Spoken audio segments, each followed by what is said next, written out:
莲藕的做法特别多，但这个做法我们这里从小吃到大，真的是百吃不腻。大家好，我是大叔阿斗，今天给您分享2款香煎藕饼的做法。一款是不加肉的做法，把新鲜的莲藕切成丝，再打入2个鸡蛋，做出的莲藕饼。莲藕的香味特别浓郁，外酥里嫩，香甜可口，吃起来别有一番风味。另外一种是加肉版本的香煎藕饼的做法，表面有一层糯米，煎得金黄焦脆，非常的脆口，里面的馅料鲜嫩多汁，莲藕的清香和肉香混合在一起，吃上一口就停不下来。先介绍不加肉的做法，用到的莲藕会比较多，准备几个清洗干净的莲藕，用刮刀刮去外皮。随着老百姓安全意识的提高，现在市面上的莲藕已经很少看到经过柠檬酸漂白过的了，莲藕没有那么白，会略带一点粉红色，虽然不够漂亮，但是吃起来更健康。把所有莲藕全部去皮后，准备一个刨丝器，把莲藕随意的刨成丝，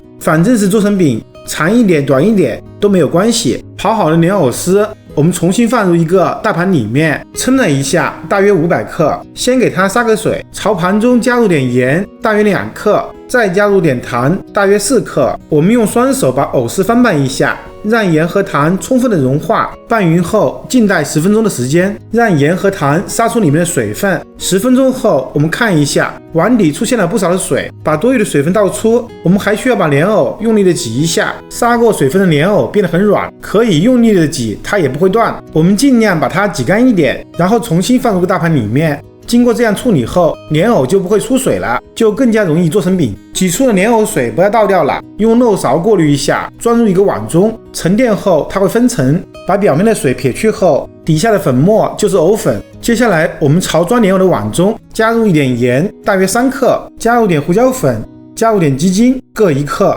再朝碗中打入2个鸡蛋，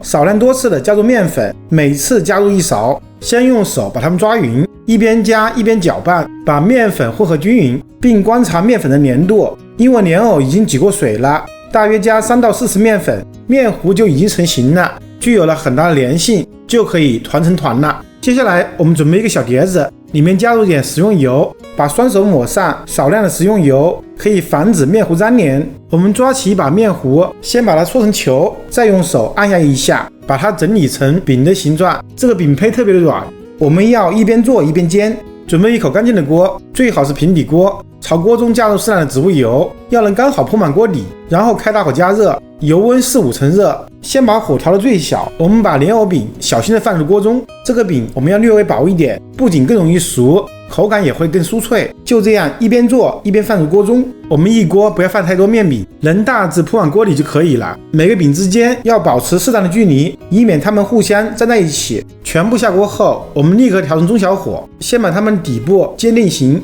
定型后，我们可以轻微的晃动一下锅体，让它们受热均匀。就这样慢慢的煎，先把底部煎得硬一点，然后小心的把它们翻过来煎另外一面，就这样来回煎，时不时翻动一下，一直煎到饼的2个面都金黄焦脆。香煎藕饼一定要表皮酥脆才好吃，煎到什么程度算好了呢？这个主要看个人喜好，喜欢口感酥脆的就多煎一会儿，因为手工做的藕饼大小和厚度不会完全一样，有些饼会提前煎好，我们要把油沥一下再夹出来。煎好一锅后，我们同样的方法煎另外一锅，全部煎好后把它们摆放整齐。好了，一份不加肉的香煎藕饼就完成了。它一定要趁热吃，味道才会最好。咬上一口又香又脆，满满都是莲藕的味道，那口感特别棒。下面介绍加肉版本的香煎藕饼的做法。这个做法我们全家都爱吃。提前准备一些糯米，放入一个碗中，大约100克，加入一些清水，浸泡2个小时，把糯米泡软，沥干水分后放入一个平盘里面，把它们整理平整。下一步准备3肥7瘦的前夹肉，把它们剁成肉馅，大约500克。这个肉馅我们不需要剁得太细，要有一定的颗粒感，吃起来才会更香。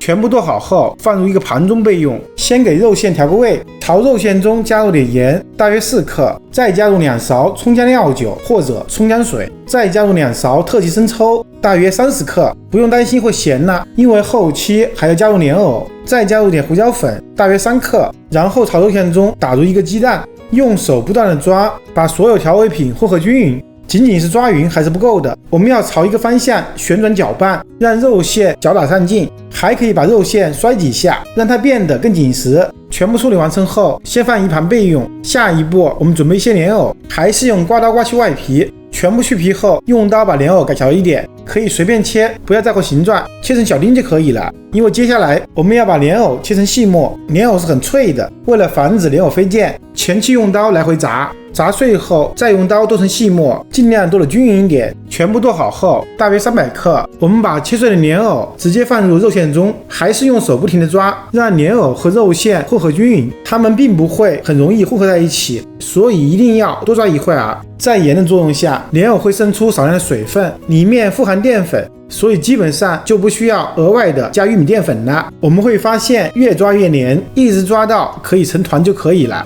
如果您的肉馅不成型的话，可以适量的补充一点玉米淀粉，还是把双手沾上一点食用油，抓起一把肉馅，先搓成球，然后按压一下，把它按成饼。这一回我们做的饼就需要厚一点，只有厚一点的饼，煎好之后才会更加的外酥里嫩，鲜嫩多汁。当然了，每个人的喜好不一样，您也可以做薄一点。我们把做好的饼胚放入装糯米的盘中，轻微压一下，然后翻过来，让它的两面都沾上糯米，待会煎的时候就会形成一层脆皮，类似于糍粑的口感。沾完糯米的饼胚，我们放在蒸笼布上面，因为我们的肉饼比较厚，如果直接煎的话，很难保证成熟度一致，所以我们需要先蒸一下。准备一口蒸锅，把肉饼放入锅中，我总共放了2层，直接开大火煮沸，就这样冷水下锅开始蒸，水开后蒸20分钟的时间，中途切记一定不能开盖。时间到就立刻关火，打开盖子，一股香气扑面而来，大家看一下，藕饼已经熟了，这个时候就可以吃了。等它们稍微冷却后再夹出来，趁热夹的话，糯米容易散掉。拿起一个藕饼，我们先尝一下味道，咬上一口，不咸不淡，味道相当不错，特别的鲜嫩，特别的多汁。它的味道就和我们这里的珍珠藕圆子是一样的，除了形状不一样。一般蒸完后，我们就会先吃掉几个。准备一口干净的锅，还是用平底锅，朝锅中加入适量的植物油，还是要能刚好泼满锅底，然后开大火加热，油温4、5成热。我们把蒸熟的莲藕肉饼依次放入锅中，还是不要多放，把锅底大致铺满就可以了。每个之间保持一点点距离，因为藕饼都是熟的，所以煎的时候我们可以把火开大一点，把底部煎定型后，轻微的晃动锅体，让它们受热均匀，一直把两面煎到金黄焦脆就可以了。唯一要注意的是，夹出来的时候需要把油沥一下，就这样不断的煎，把所有藕饼都煎完。一次性吃不完的话，可以把蒸熟的饼胚冷冻保存，下次吃的时候不用解冻，直接煎就可以了。全部煎好后放入盘中备用，撒上一点葱花点缀一下。好啦，一份香煎莲藕肉饼就完成了，它的脆皮特别好吃，咬上一口就会感觉到真正的外酥里嫩。喜欢的朋友还不赶紧去试试吧。我是大叔阿斗，感谢您的观看。如果您也喜欢我的视频，请您关注、点赞、收藏、转发给更多的人。